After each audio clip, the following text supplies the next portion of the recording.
नमस्कार, राष्ट्र विशेष में आपका स्वागत है। मैं हूं मनोज मानस और राष्ट्र विशेष में आज हम बात कर रहे हैं बजट 2026-27 की। साथियों, भारत का सालाना बजट सरकार का वो आधिकारिक दस्तावेज है जिसमें बताया जाता है कि सरकार अगले वित्तीय वर्ष में कितना पैसा कमाएगी, कितना खर्च करेगी और किन प्राथमिकताओं पर खर्च करेगी। इसे संविधान के अनुच्छेद 112 के तहत संसद में पेश किया जाता है, क्योंकि इससे तय होता है कि टैक्स बढ़ेगा या घटेगा, शिक्षा, स्वास्थ्य, रक्षा, किसान, गरीब को कितना मिलेगा, सड़क, रेल, एआई, रोजगार पर कितना खर्च होगा, महंगाई और विकास की दिशा क्या होगी। वित्त मंत्री निर्मला सीतारमण ने 1 फरवरी को संसद में विकसित भारत 2047 के संकल्प के साथ 2026-27 का और अपना लगातार 9वां बजट पेश कर दिया है। यह बजट सिर्फ एक वित्तीय लेखा जोखा नहीं, बल्कि यह कर्तव्य पथ पर दौड़ते आधुनिक भारत की वह रफ्तार है जो तकनीकी, सुरक्षा और समृद्धि के त्रिकोण पर आधारित है। कर्तव्य भवन में तैयार यह पहला बजट 3 स्तंभों पर खड़ा है: आर्थिक वृद्धि की सुपर स्पीड, युवा और मध्यम वर्ग की आकांक्षाओं की उड़ान, सबका साथ और समावेशी विकास का अटूट विश्वास। तो आज इस खास पेशकश में हम बजट के हर उस पन्ने को पलटेंगे जो सीधे आपसे जुड़ा है। तो चलिए शुरू करते हैं।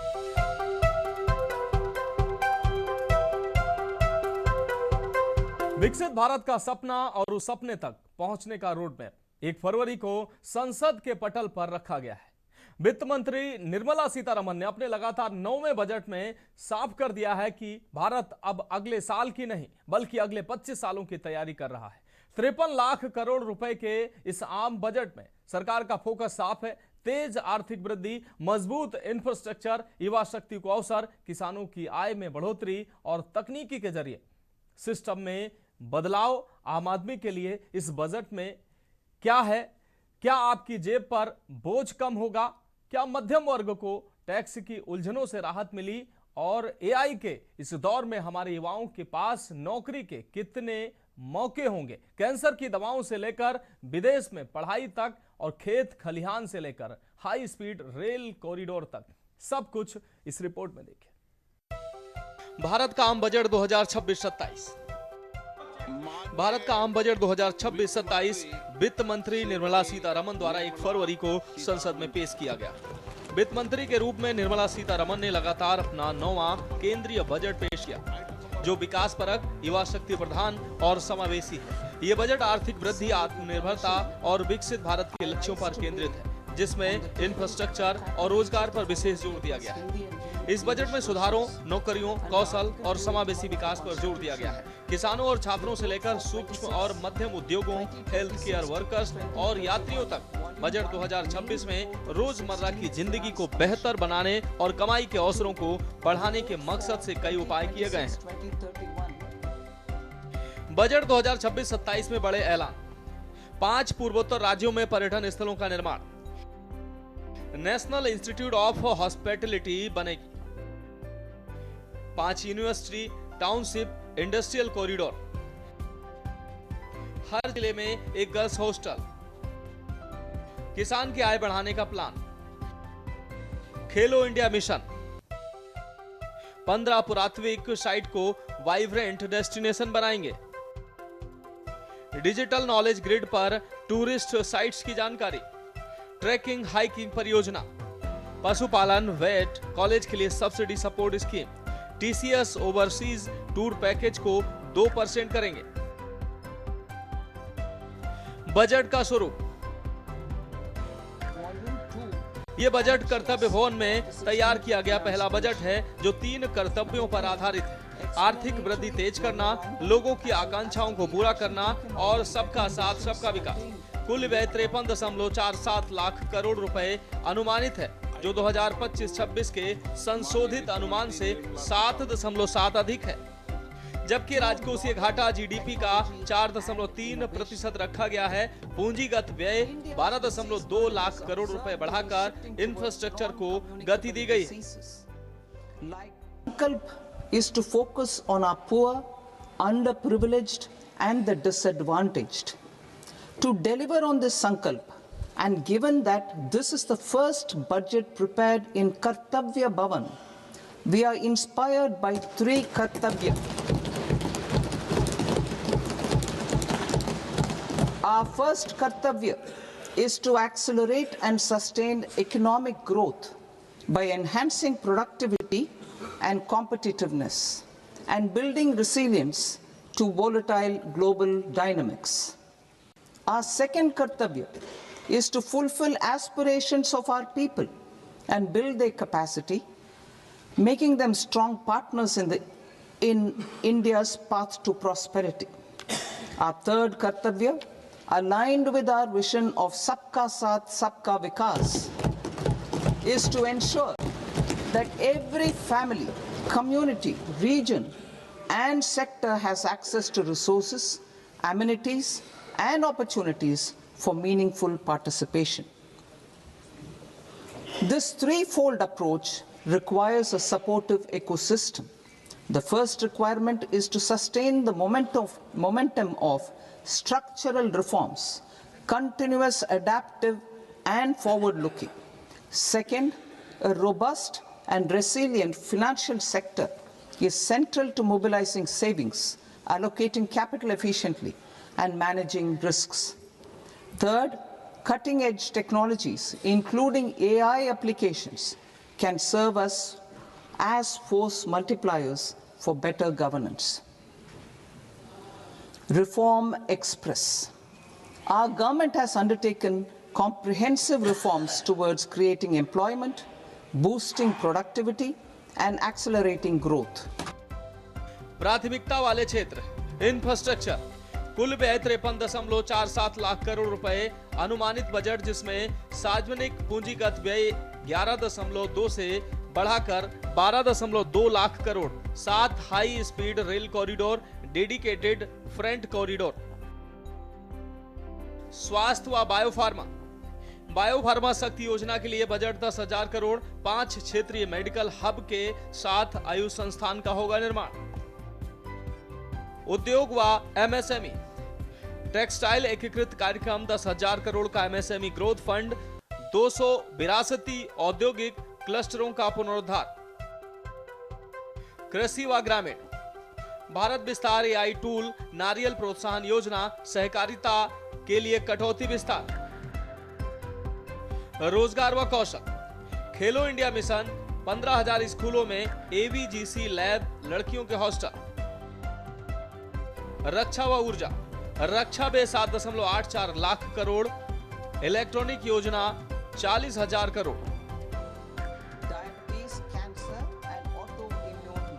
वित्त मंत्री निर्मला सीतारमण ने बजट 2026-27 के दौरान कई वस्तुओं के दाम में बदलाव की घोषणा की है। सोलर उपकरण, जूते, मोबाइल, बैटरी, ओवन और गंभीर बीमारियों की दवाएं सस्ती होंगी। विदेश यात्रा भी सस्ती होगी। वहीं शराब, स्क्रैप और खनिज महंगे हो जाएंगे।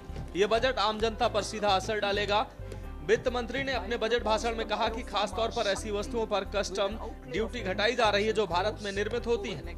उन्होंने कुछ सामानों का जिक्र करते हुए कहा कि लेदर, टेक्सटाइल का एक्सपोर्ट भी अब ड्यूटी फ्री होगा। इन पर कस्टम ड्यूटी घटाई जा रही है। डिफेंस सेक्टर में बेसिक कस्टम ड्यूटी में छूट दी जाएगी।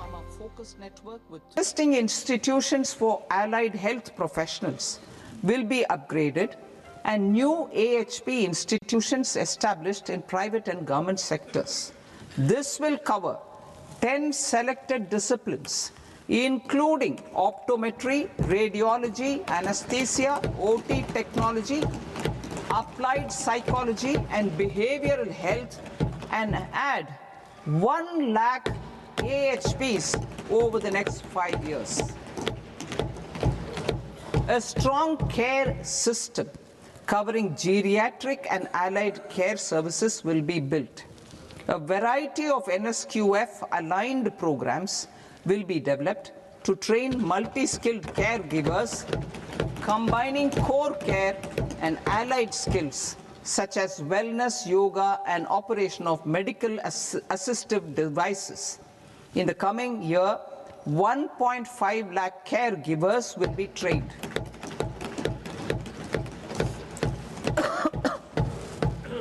Hubs for medical value tourism. To promote India as a hub for medical tourism services, I propose to launch a scheme to support states in establishing 5 regional medical hubs in partnership with the private sector. These hubs will serve as integrated healthcare complexes that combine medical, educational, and research facilities. They will have Ayush centers, medical value tourism facilitation centers, and infrastructure for diagnostics, post-care, and rehabilitation.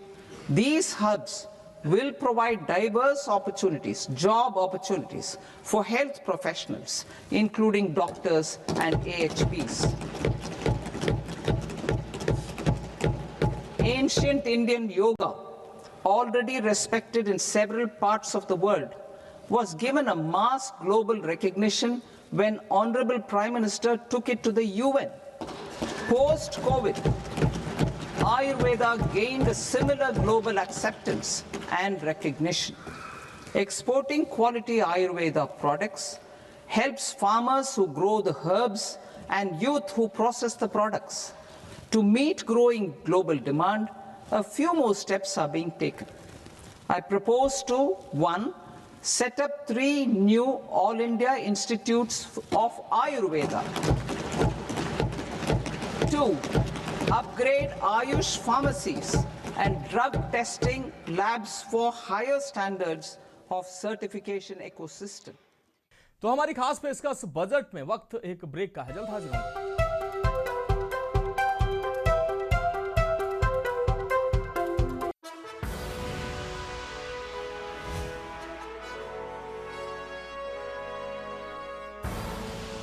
आप देख रहे हैं के news, खबरों का सारथी।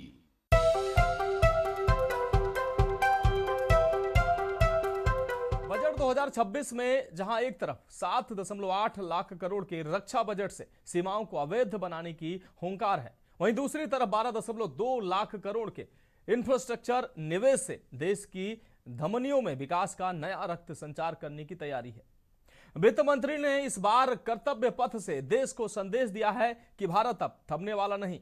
यह budget 3 मुख्य कर्तव्यों पर टिका है: रफ्तार पकड़ती आर्थिक वृद्धि, युवाओं की आकांक्षाएं और सबका साथ सबका विकास। यह बजट सिर्फ खर्च और करों का लेखा जोखा नहीं, बल्कि विकसित भारत 2047 की ब्लूप्रिंट है, जहां एआई को विकास का इंजन बनाया गया है, रक्षा को प्राथमिकता मिली है और स्वास्थ्य और शिक्षा को आधार स्तंभ बनाया गया है और आम आदमी को राहत देने की कोशिश की गई है।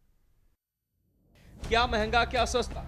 सस्ता लेदर, कपड़ा, विदेश यात्रा, कैंसर की 17 दवाएं, माइक्रोवेव, ओवन, जूते, एयरक्राफ्ट, निर्माण से जुड़ी चीजें, ईवी बैटरी, शुगर की दवाएं, चमड़े का निर्यात, कपड़े का निर्यात, बायोगैस, मिक्स्ड सीएनजी। महंगा मिनरल्स, स्क्रैप, शराब। वित्त मंत्री निर्मला सीतारमण ने ऐलान किया है कि कैंसर से जुड़ी 17 दवाएं सस्ती हो जाएंगी, वहीं 7 दुर्लभ बीमारियों की दवाएं भी सस्ती की जाएंगी। दवाओं और मेडिकल डिवाइस पर कस्टम ड्यूटी घटाने का ऐलान किया गया है। कच्चे चमड़े और इससे जुड़े माल पर ड्यूटी कट से जहां जूते, बैग सस्ते होने वाले हैं, तो वहीं मोबाइल फोन में यूज होने वाले पार्ट्स जैसे बैटरियां सस्ती होंगी, जिससे फोन की कीमतें घट सकती है। इसके अलावा सरकार ने विदेश में पढ़ाई सस्ती करने से जुड़ा बड़ा ऐलान किया है, क्योंकि टीसीएस इंटरेस्ट रेट को 5% से कम कर 2% किया गया है। वहीं स्पोर्ट्स से जुड़े आइटम भी सस्ते होंगे, इन सामानों पर भी कस्टम ड्यूटी घटाई गई है। इसके अलावा जिन सेक्टर्स में कस्टम ड्यूटी में बढ़ोतरी की गई है, यानी जो चीजें महंगी होने वाली हैं, उनमें सबसे ऊपर शराब, स्क्रैप और खनिज शामिल हैं। बजट 2026-27 में हेल्थ सेक्टर को क्या मिला? अगले 5 सालों तक 1 लाख एलिड हेल्थ प्रोफेशनल्स जोड़े जाएंगे, 1.5 लाख केयर गिवर्स को ट्रेन किया जाएगा, निमहैंस 2 का सेटअप होगा, जिला अस्पतालों में इमरजेंसी और ट्रॉमा सेंटर की क्षमता 50% तक बढ़ाई जाएगी, चिकित्सा क्षेत्र में विविध अवसर प्रदान किए जाएंगे, पशु चिकित्सकों की संख्या बढ़ाने का प्रयास किया जाएगा, निदान प्रयोगशालाओं को बढ़ावा, देशी विदेशी संस्थानों की मदद ली जाएगी, केयर इकोसिस्टम पर पूरा जोर, बुजुर्गों के इलाज पर खास जोर रहेगा, 5 क्षेत्रीय मेडिकल सेंटर खोलने की योजना, मेडिकल टूरिज्म को बढ़ावा, आयुर्वेद को इंटरनेशनल पहचान दिलाएंगे, 3 आयुर्वेद एम्स खोले जाएंगे, कैंसर के रोगियों के लिए 17 विशेष दवाओं पर आयात में छूट। कैंसर की दवाओं पर शुल्क भी कम किया गया है। 7 और रोगों के लिए दवाओं पर आयात में छूट दी जाएगी। किसानों की आय बढ़ाने पर फोकस। बजट 2026 में ग्रामीण समृद्धि और खेती से जुड़ी आजीविका पर जोर दिया गया है। बजट 2026 में किसानों के लिए सरकार ने बड़े ऐलान किए हैं। मुख्य पहलों में मछली पालन के लिए 500 जलाशयों, अमृत सरोवरों का इंटीग्रेटेड डेवलपमेंट और ग्रामीण इलाकों में अच्छी नौकरियां सृजित करने को लेकर पशुपालन सेक्टर में इंटरप्रेन्योरशिप डेवलपमेंट शामिल है। इस बार कृषि मंत्रालय के लिए कुल 1.40 लाख करोड़ से अधिक बजट आवंटित किया गया है। वित्त मंत्री निर्मला सीतारमण ने बताया कि बजट 2026 में छोटे और सीमांत किसानों की आय में इजाफा करने के लिए ध्यान केंद्रित किया गया है। बागवानी फसलों के लिए बड़ा प्रोत्साहन। बागवानी फसलों के लिए एक बड़े प्रोत्साहन की घोषणा की गई है।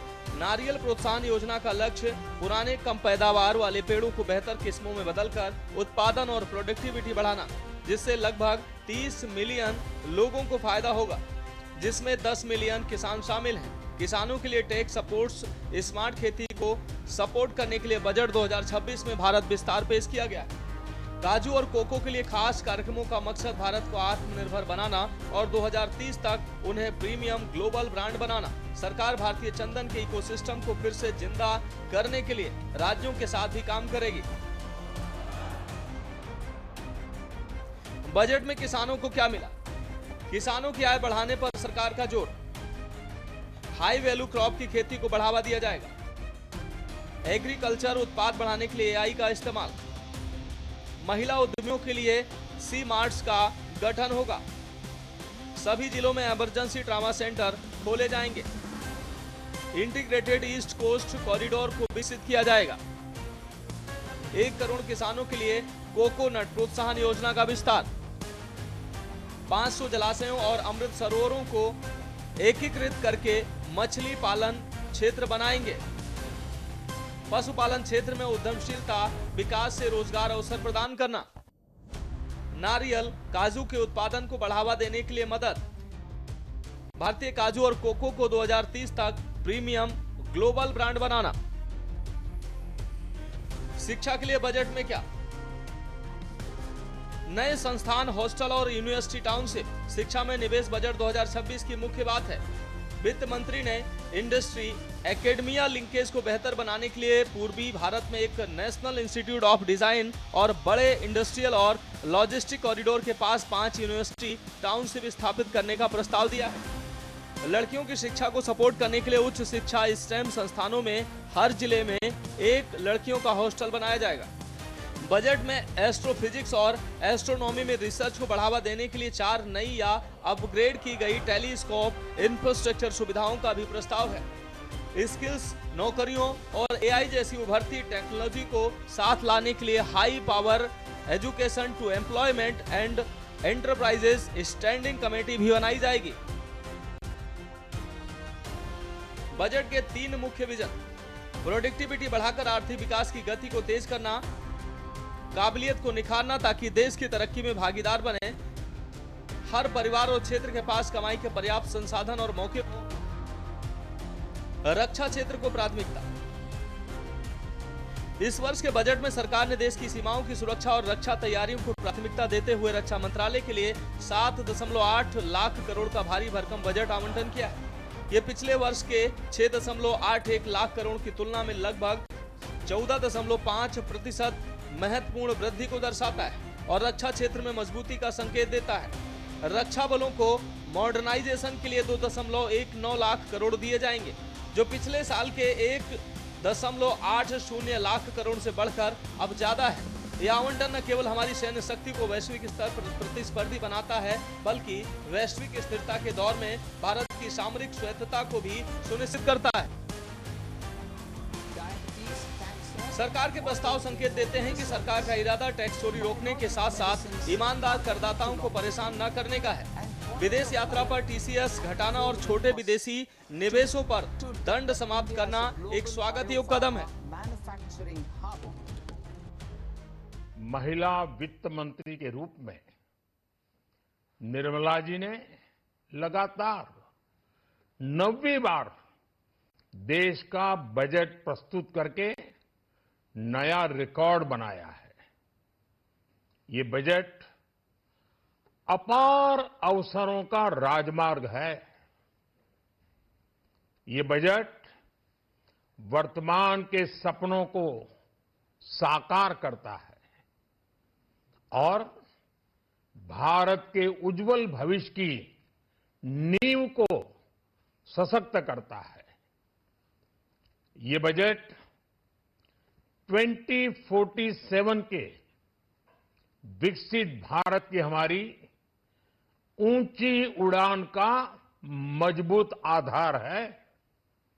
साथियों, आज भारत जिस रिफॉर्म एक्सप्रेस पर सवार है, इस बजट से उसे नई ऊर्जा, नई गति मिलेगी। जो पाथ ब्रेकिंग रिफॉर्म्स किए गए हैं, वो एस्पिरेशन से भरे हुए भारत के साहसिक, टैलेंटेड युवाओं को उड़ने के लिए खुला आसमान देते हैं। ये बजट ट्रस्ट बेस्ड गवर्नेंस और ह्यूमन सेंट्रिक अर्थरचना के विजन को साकार करता है। एक ऐसा यूनिक बजट है जिसमें फिस्कल डेफिसिट कम करने, इन्फ्लेशन कंट्रोल करने पर फोकस है और इसके साथ ही बजट में हाई कैपेक्स और हाई ग्रोथ का भी समन्वय है। साथियों, ये बजट भारत की वैश्विक भूमिका को नए सिरे से सशक्त करता है। भारत के 140 करोड़ नागरिक फास्टेस्ट ग्रोइंग इकोनॉमी बनकर ही संतुष्ट नहीं है। हम जल्द से जल्द दुनिया की तीसरी सबसे बड़ी अर्थव्यवस्था बनना चाहते हैं। बजट में टैक्स सिस्टम के लिए ऐलान। 1 अप्रैल 2026 से नया इनकम टैक्स नियम लागू होगा। स्मॉल टैक्स पेयर्स के लिए स्कीम लाएंगे। कुछ शुल्क के साथ रिवाइज्ड रिटर्न 31 मार्च तक भर सकेंगे। ITR 1, ITR 2 फाइल करने के लिए 31 जुलाई की डेडलाइन पर विचार। नॉन ऑडिट ट्रस्ट्स के लिए डेडलाइन 31 अगस्त करने का विचार। विदेश यात्रा पर TDS दर घटाकर 2% की गई। विदेशी संपत्ति 6 महीने में घोषित कर सकेंगे। स्वास्थ्य शिक्षा पर TDS 5% से 2% हुआ। NRI के संपत्ति बेचने पर TDS कटेगा। इनकम छिपाने पर सजा नहीं, 30% टैक्स देना होगा। सजा को कोर्ट जुर्माने में बदल सकेगी। अघोषित विदेशी संपत्ति पर सजा की जगह टैक्स। मुकदमेबाजी को कम करने के लिए नया नियम। AI से जुड़े प्रमुख ऐलान। बजट 2026-27 में आर्टिफिशियल इंटेलिजेंस को केवल एक तकनीकी के रूप में नहीं, बल्कि शासन, कृषि और बुनियादी ढांचे में बदलाव लाने वाले फोर्स मल्टीप्लायर के रूप में पेश किया गया है। वित्त मंत्री ने भारत को वैश्विक AI हब बनाने के लिए कई महत्वपूर्ण घोषणाएं की हैं। सरकार ने AI के लिए एक फुल स्टैक इकोसिस्टम तैयार करने का लक्ष्य रखा है, जिसमें कंप्यूटिंग पावर से लेकर डेटा सेंटर और स्किलिंग तक सब कुछ शामिल है। बजट 2026-27 में AI से जुड़े प्रमुख ऐलान। AI के आर्थिक और रोजगार प्रभाव का अध्ययन करने के लिए उच्च स्तरीय समिति पैनल। कृषि के लिए मल्टीलिंगुअल AI प्लेटफॉर्म, किसानों को सलाह व जानकारी। डेटा सेंटर और क्लाउड इंफ्रास्ट्रक्चर को बढ़ावा देने के लिए प्रोत्साहन। AI मिशन और उभरती तकनीकों AI क्वांटम, डीप टेक के लिए समर्थन। MeitY के बजट में बढ़ोतरी, AI और डिजिटल इकोसिस्टम पर फोकस। सेवाओं, गवर्नेंस और डिजिटल अर्थव्यवस्था में एआई के इस्तेमाल को बढ़ावा। क्लाउड सर्विसेज के लिए 2047 तक टैक्स फ्री का ऐलान। तो साथियों, कुल मिलाकर देखें तो बजट 2026-27 महज एक वार्षिक वित्तीय लेखा जोखा नहीं, बल्कि विकसित भारत 2047 की इमारत की एक मजबूत नींव है। वित्त मंत्री ने इस बजट के माध्यम से भारत के 3 प्रमुख कर्तव्यों को सिद्ध करने का संकल्प लिया है। आर्थिक वृद्धि को नई गति देना, जन जन की आकांक्षाओं को पूरा करना और सबका साथ सबका विकास के मंत्र को अंतिम छोर तक पहुंचाना। चाहे वह 7.8 लाख करोड़ का रक्षा आवंटन हो जो हमारी सीमाओं को अवैध बनाता है, या फिर 12.2 लाख करोड़ का ऐतिहासिक इंफ्रास्ट्रक्चर निवेश।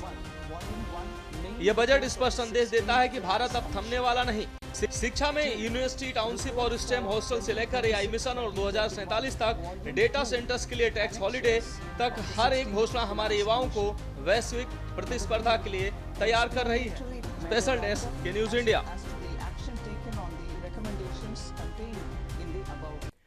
तो इस बजट में सरकार ने साफ संदेश दिया है कि विकास का मतलब सिर्फ आंकड़े नहीं, बल्कि किसान की आय, युवाओं की नौकरी, महिलाओं के अवसर, मजबूत सीमाएं और तकनीकी से सशक्त भारत है। चाहे इंफ्रास्ट्रक्चर में रिकॉर्ड निवेश हो, स्वास्थ्य और शिक्षा को दी गई नई दिशा, रक्षा तैयारियों को मिली मजबूती, या फिर एआई और डिजिटल इंडिया को वैश्विक पहचान दिलाने की कोशिश, हर सेक्टर में भविष्य की तैयारी दिखाई देती है। हालांकि असली परीक्षा अब जमीन पर होगी। घोषणाएं योजनाओं में कैसे बदलती हैं और योजनाएं लोगों की जिंदगी में कितना बदलाव लाती हैं। हम उम्मीद करते हैं ये बजट लोगों की अपेक्षाओं, आकांक्षाओं को पूरा करने के साथ ही भविष्य के भारत को गढ़ने का काम करेगा। इस उम्मीद के साथ राष्ट्र विशेष में मुझे दीजिए इजाजत। नमस्कार।